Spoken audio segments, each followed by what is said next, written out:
अगणित फलदायक प्रभुर्मे जगदधिको हृदि राजशेखरोस्ति.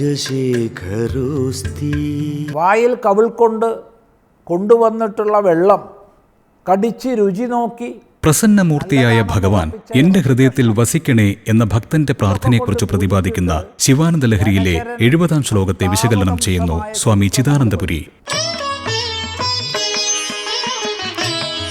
ആധ്യാത്മിക സാഫല്യത്തിന്റെയും അനന്യമായ ആരാധനയുടെയും പവിത്രത നെഞ്ചിലേറ്റുന്ന ഭൂമിയാണ് എരുമേലി.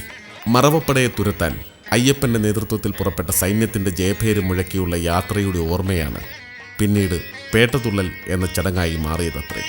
സനാതനമായ ഒരു സംസ്കൃതിയുടെ അകംപൊരുൾ ഉദ്ഘോഷിക്കുന്ന കൂട്ടായ്മയും സൗഹൃദവും മെയ്യൊരുക്കങ്ങളും സമ്മാനിക്കുന്ന പഴമയിലേക്കാണ് എരുമേലിയും ഇവിടുത്തെ ക്ഷേത്ര സംസ്കാരവും നമ്മെ സ്വാഗതം ചെയ്യുന്നത്. ഇന്ന് വൈകുന്നേരം 6:30 സന്ധ്യാദീപം.